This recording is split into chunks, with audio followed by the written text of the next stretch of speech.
মাহি রমজান এলো বছর ঘুরে, মামিনে মুসলমানের দাঁড়ে দাঁড়ে।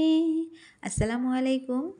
শাহিদা ভিলেজ ব্লগ থেকে আমি আবারও একটা বেগুনি রেসিপি নিয়ে চলে আসছি, কারণ আমাদের মুসলমানদের আনন্দের দিন হচ্ছে রমজান মাস। আর এই রমজান মাসে ভাজা পড়া হবে না, সেটা কি হয় বলো? তার জন্য আমি আজকে তোমাদেরকে বেগুনি করে দেখাবো। সবাই আমরা রোজার মাসে বেগুনি খাবো, তো এভাবে বেগুনি করে খেলে কেমন লাগে বলো তো, সেটাই তোমাদের সাথে শেয়ার করছি আমি যেভাবে বানাই। বেগুন পেড়ে নিয়ে আসছি 2টা গাছ থেকে, আর এখানে আদা রসুন নিয়েছি, বেটে নিব, আর মশলা করে নিয়েছি। আর আমি লবণ দিয়ে ভালো করে মাখিয়ে নিচ্ছি, বেগুনটা ধুয়ে তারপরে মাখিয়ে নিচ্ছি। আর আমি একটু বেগুনটা মোটা করেই কেটে নিয়েছি, কারণ হচ্ছে দোকানে একেবারেই পাতলা করে দেয়, মুখে লাগে না। আমি একটু মোটা করে নিয়েছি, নিজের বাড়ির গাছের বেগুন একটু মোটা করে দিলে খেতে ভালো লাগে। আর এখানে আমি হাফ বাটি আটা নিয়েছি, আমি ময়দা নিইনি। আর নিয়েছি 1 বাটি বেসন, আর দিয়ে দিব লবণ।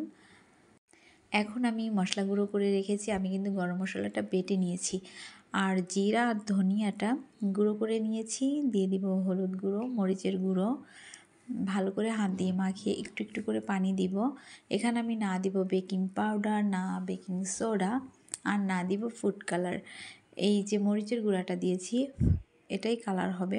একটু হলুদের গুঁড়া দিয়েছি, এতে একটা সুন্দর ন্যাচারাল কালার। এখন আমি একটু একটু হাত দিয়ে পানি দিব, একটু পানি দিয়ে হাত দিয়ে মাখিয়ে নিব। তারপর বেটাটা পুরোপুরি মাখানো হয়ে গেলে সাইডে রেখে আমি দেখাচ্ছি তোমাদেরকে বেটাটা কেমন ঘনত্ব হয়েছে। এই যে এরকম হয়েছে ঘনত্বটা, না বেশি পাতলা না বেশি ঘন। এখানে আমি সবসময় বেগুনি বা আলুর চপ করার জন্য যেটা ব্যবহার করি, একটা টিপস, সেটা হচ্ছে গরম তেল দিলে মুচমুচে হয়। তাই আমি তেলটা গরম করে 1 চামচ তেল দিয়ে দিলাম, তারপর মাখিয়ে নিয়েছি হাত দিয়ে। আর এখন বেগুনগুলোকে এভাবে ডুবিয়ে নিব। তারপর একে একে সবগুলো বেগুন আমি ভেজে নিচ্ছি। আর আপনাদের কাছে একটাই অনুরোধ, আপনারা প্লিজ আমার ভিডিওগুলো স্কিপ করে দেখবেন না। আপনাদের সুন্দর কমেন্ট, আপনাদের একটা ভালো কথায় আমি অনেক বেশি উৎসাহ পাই। আর আপনারা যখন আমার ভিডিওগুলো দেখে সুন্দর সুন্দর মন্তব্য করেন, অনেক বেশি উৎসাহ পাই আমি। আর আমার বেগুনিগুলো একে একে সবগুলো আমি ভেজে নিচ্ছি, ভাজা হয়ে গেছে। লাস্ট যেগুলো ছিল এগুলোও ভেজে নিয়েছি।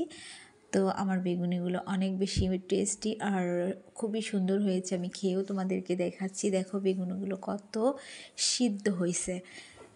এভাবে তোমরা অবশ্যই বাড়িতে ট্রাই করে দেখতেই পারো, কোনো বেকিং পাউডার ছাড়াই ফুলকো ফুলকো বেগুনি হয়েছে। সবাই খুব ভালো থেকো, সুস্থ থেকো। ভিডিওটা আজকের মতো এই পর্যন্ত।